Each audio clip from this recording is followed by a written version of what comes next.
நீங்கள் பார்த்துக் கொண்டிருப்பது உங்கள் விஜய்.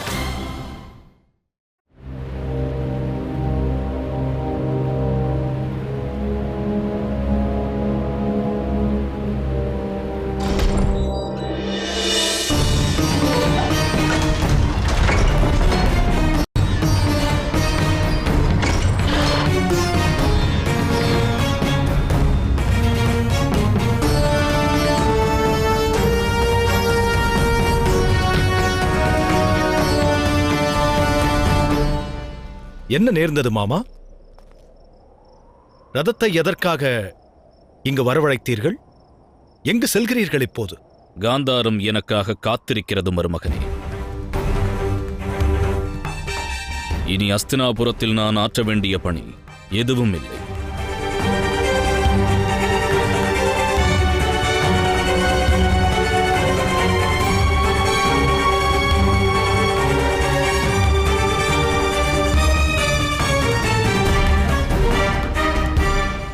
என்ன வார்த்தை கூறுகிறீர்கள்?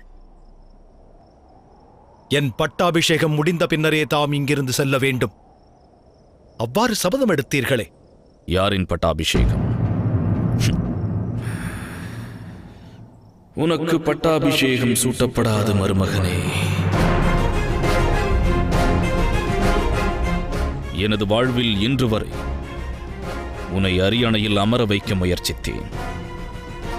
ஆனால் அம்முயற்சியில் நான் தோல்வியைத்தான் சந்தித்தேன். அதற்கு காரணம் என்ன மாமா? பாண்டவர் உயிரோடு இருப்பதுதானே. ஆனால் ராஜ்யத்தின் யுவராஜன் நான். அந்த பாண்டவரை பற்றி எண்ணி நான் பயம் கொள்ள மாட்டேன். இன்று அவர்கள் ஐவரிடத்தில் பாஞ்சாலம் எனும் பெரும் சேனை இருக்கலாம். ஆனால் என்னிடத்தில் இருப்பது அஸ்தினாபுரம். வாழ்வில் இத்தவறை என்றும் செய்யாதே மருமகனே. வானர அரசன் வாலி இறந்தான் என்று கருதி சுக்ரீவன் அரியணையில் அமர்ந்தான். ஆனால் வாலி உயிரோடு மீண்டு வந்ததால் அன்று சுக்ரீவன் தான் ஆண்ட ராஜ்யத்தையும் இழந்தான். அழகான கிஷ்கிந்தை நகரத்தையும் விட்டு பிரிந்தான். முன்னவன் யுவராஜன் உயிரோடு இருக்கையில் பின்னவனான உனது வார்த்தை எடுபடாது என்பதை அறிந்து கொள். நம்மிடம் உள்ள வீரத்தை தாம் மறந்தீர்களா? என் வீரம் கொண்டு அனைவரையும் வென்று என் மித்திரனை அரசனாக்குவேன்.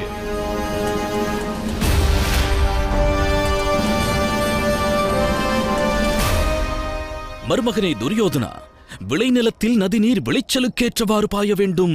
நதிநீர் ஒருவேளை வெள்ளமாக மாறி நிலத்திற்குள் பாய்ந்து விட்டால் அந்த நிலமே வெள்ளக்காடாக மாறிவிடும் மருமகனே. அவ்விளைச்சலால் பலன் எதுவும் கிட்டாது. விளைச்சல் அனைத்தும் அழுகிவிடும். நட்பு எனும் கூற்றும் அதுபோல் மாறிவிடும் என்கிறேன். ஆனால் மாமா, எனது நண்பன் கர்ணன். உனது நண்பன் கர்ணன் மீது எனக்கு எந்த சந்தேகமும் இல்லை மருமகனே. அற்புத திறமை கொண்டவன், பெரும் வீரம் மிக்கவன், நட்பை போற்றுபவன். ஆனால் தர்மம், உன்னோடுள்ள மித்திர தர்மம், இவ்விரண்டிற்கும் இடையில் எதை தேர்ந்தெடுப்பது என்று தெரியாமல் தவிக்கின்றான் கர்ணன்.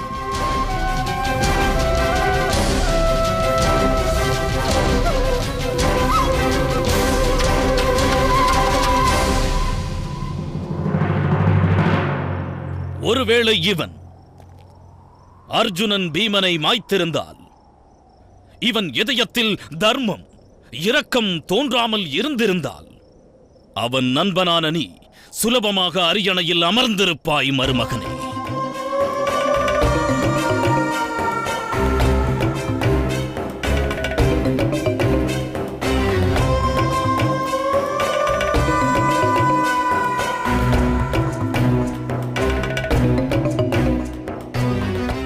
ஒருவேளை தம்முடைய கூற்றுப்படி எனது செயல் நிகழ்ந்திருந்தால் இன்னும் எவரெவர் மாண்டிருப்பார்கள் என்று அகிலம் கண்டிருக்கும். உயிரோடு இருப்பவரின் அவஸ்தையும் உலகிற்கு விளங்கியிருக்கும். மேலும் கங்கை மைந்தர் யுதிஷ்டனை அஸ்தினாபுரம் அழைத்து வந்திருப்பார். என்ன ஒரு விசாலமான எண்ணம்! இந்த விசாலமான எண்ணம் உன் இதயத்தில் தோன்றிய பிறகும் யுத்தம் செய்ய மாட்டேன் என்று தீர்மானித்தாய் அல்லவா?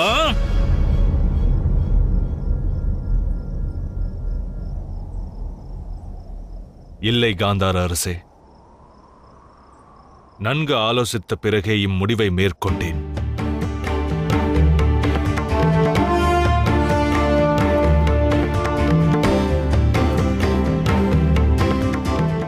உண்மையான வீரனுக்கு ஒரு தர்மம் உண்டு. என்றும் அவன் வெற்றிக்காக போரிட வேண்டும். இல்லையெனில் இன்னொருவரின் வெற்றியினை போற்ற வேண்டும். ஒரு மனிதன் தர்மத்தின் வழியில் எடுக்கப்படும் முடிவானது என்றும் யோக்கியமானதாகவே விளங்கும். ஏன் கர்ணா, ஒரு எண்ணம் மட்டும் ஏன் உன் மனதில் எழவில்லை? என்று யுதிஷ்டன் அஸ்தினாபுரம் வருகிறானோ, அவனுக்கு இருபுறமும் பீமனும் அர்ஜுனனும் மாபெரும் அங்கரட்சகர்களாக இருப்பார்கள். மேலும் அவனுக்கு பின்னால் வருவது துருபதனுடைய மிகப்பெரிய சேனையாக இருக்கும்.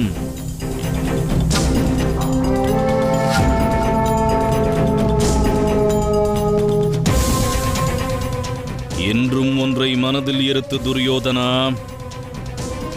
அந்த யுதிஷ்டன் அஸ்தினாபுரத்தில் பிரவேசித்து விட்டான். பீஷ்மன் என்கிற கிழவன் நீ அரசனாவதற்கு அனுமதிக்க மாட்டான்.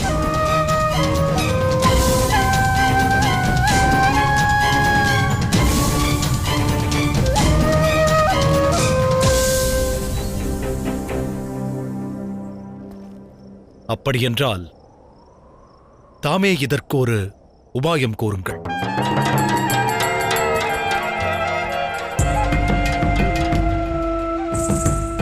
ஒரு உபாயம் உள்ளது மருமகனே.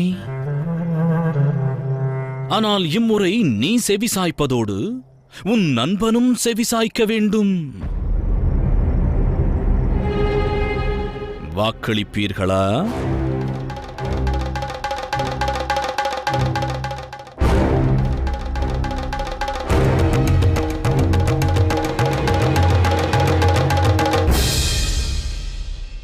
வாக்களிக்கிறேன் மாமா.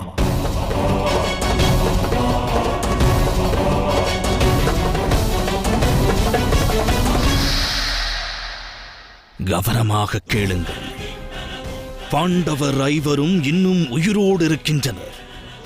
இந்த விசேஷ செய்தியானது அகண்ட அஸ்தினாபுரம் எங்கும் வியாபிப்பதற்கு முன்பாக ஒரு காரியம் நடக்க வேண்டும்.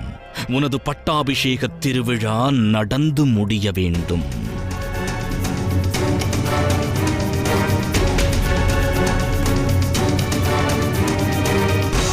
மருமகனே, உன்னை ஈன்றவனுடைய இதயம் சமீப காலமாக தர்மத்திற்கு தலைவணங்க துவங்கிவிட்டது. ஆகையால் அஸ்தினாபுரத்தின் அரியணையில் நீ அமருகின்ற வரையில் அரசரிடம் ஒரு தகவலும் அறிவிக்கப்படக்கூடாது. அவர் பாண்டவர் ஐவரையும் மாண்டவராய் எண்ண வேண்டும்.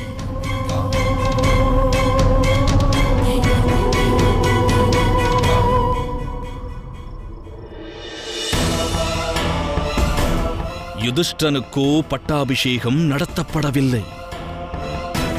உனக்கு பட்டாபிஷேகம் நடத்தப்பட்டால் அதன் பிறகு என்றென்றும் மூத்தவனான யுதிஷ்டனுக்கு அதிகாரம் கிட்டவே கிட்டாது.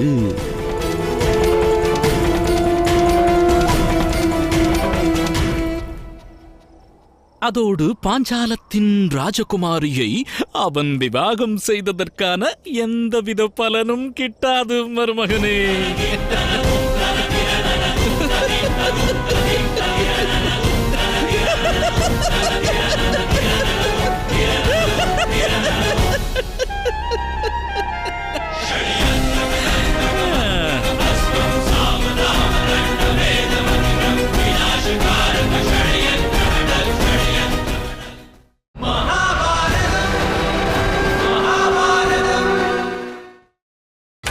நீங்கள் பார்த்துக் கொண்டிருப்பது உங்கள் விஜய். ஓம் सूर्याय नमः स्वाहा ओम चंद्राय नमः स्वाहा ओम मंगलनाय नमः स्वाहा ओम बुधाय नमः स्वाहा ओम प्रकस्पते नमः स्वाहा ओम शुक्राय नमः स्वाहा ओम शनीश्वराय नमः स्वाहा। सुमंगलीरियं वधूरिमां समेत पश्यत् सौभाग्यस्मै दत्वाया हस्तं विपरेतन् गृह्णामि ते सौभगत्वाय हस्तं मया पत्या जरादष्टे यथसः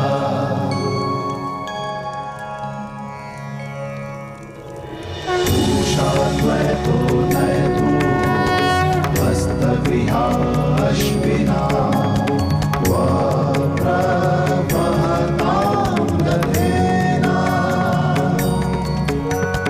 ग्रहाण गच्छ ग्रहपत्नी यथसो वशिनी त्वं विदधमा वदासि विहा प्रियं प्रजायाते समृद्ध्यतामस्मिन् ग्रहे गहि पत्याय जागृहि तेनापत्या तन्वं संसृजस्वाधाचित्री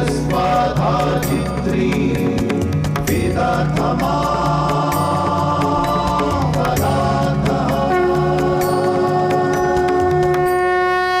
பொறுங்கள் புரோகிதரே.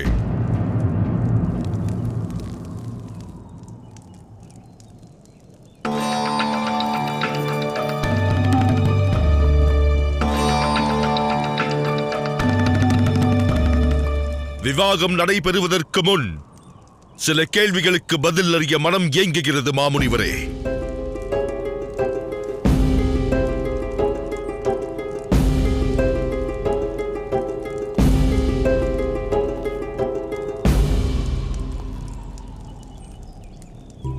என் கண்களுக்கெதிரே என் புதல்வி எந்த இல்லற வாழ்வை ஏற்க இருக்கின்றாளோ அது சுட்டெரிக்கும் தீயை விட கோரமானது என்றறிவேன்.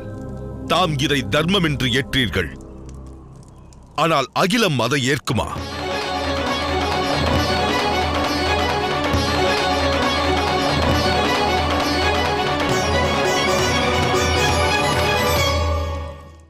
என் புதல்வியின் சமர்ப்பணத்தை கண்டு அகிலம் நகைக்கும் அல்லவா?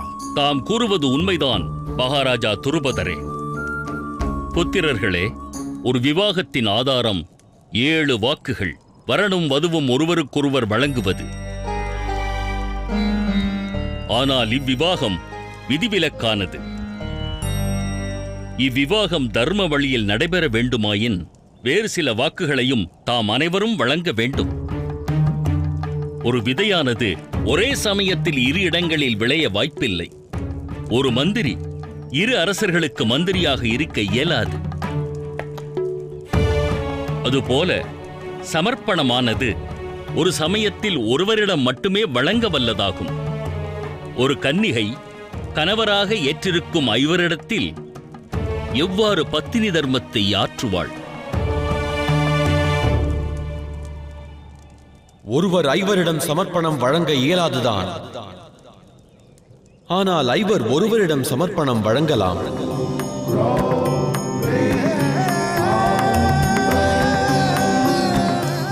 யாம் 5 ராஜகுமாரி திரௌபதிக்காக என்றும் ஒற்றுமை காப்போம். அவளது முடிவினை ஏற்போம்.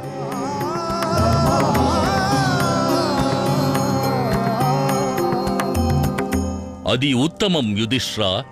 திரௌபதி ஓராண்டிற்கு தம் 5 ஒருவருக்கு மனைவியாயிருப்பாள். குறிப்பிட்ட அக்காலத்தில் திரௌபதியின் பவனத்தில் அவர் மட்டுமே பிரவேசிக்க இயலும். அவர் யார் என்பதை திரௌபதி முடிவெடுப்பாள்.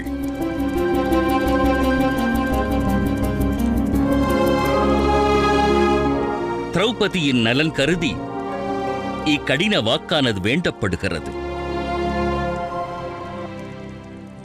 ஆனால் உறவென்பது நினைவுகளோடு தொடர்புடையது பகவானே. குறிப்பிட்ட ஆண்டில் ஏற்பட்ட சுக துக்கங்களிலிருந்து எனது தங்கை எவ்வாறு முக்தி பெறுவாள்?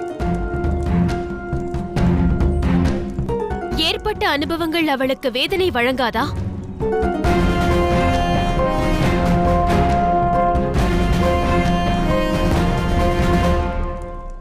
நான் ஒவ்வொரு ஆண்டும் அக்னியை கொண்டு கடும் தவம் புரிவேன்.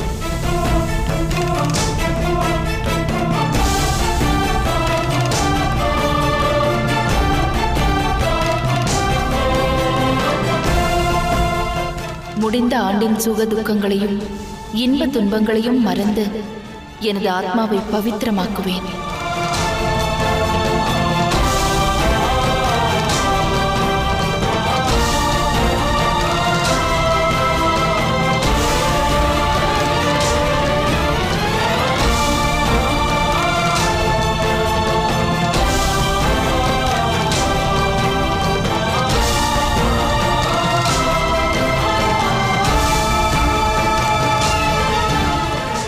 பகவானே, ராஜகுமாரி திரௌபதி மட்டுமல்ல, பாண்டவர் ஐவரும் அவ்வழியை பின்பற்றுவோம். ஒவ்வொரு ஆண்டும் இப்பணி தொடரும்.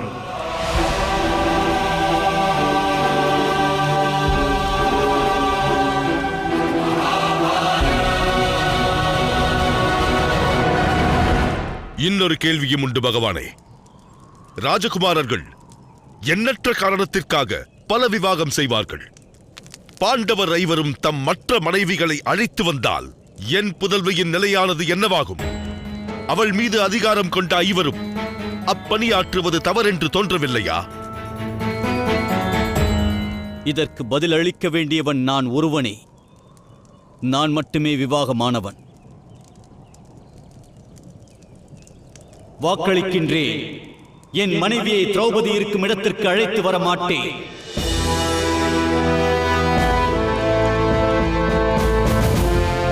யாம் இருக்கும் இடத்தில் மகாராணி ஒருத்தி மட்டுமே, அது ராஜகுமாரி திரௌபதியாக இருப்பார்.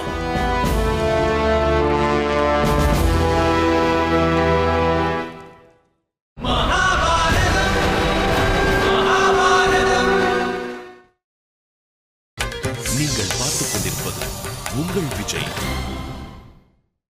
मङ्गलीरियं वधूरिमां समेत पश्यत् सौभाग्यस्मै दत्वाया हस्तं विपरेतन् गृह्णामि ते सौभगत्वाय हस्तं मया पत्या जरादष्टिर्यथ सः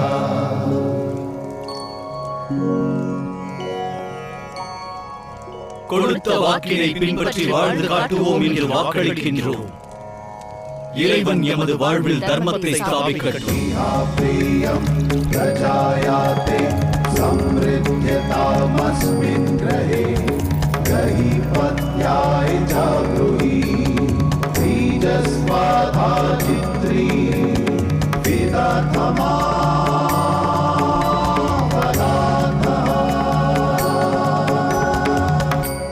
புரோகிதரே, விவாக சடங்குகள் துவங்கட்டும்.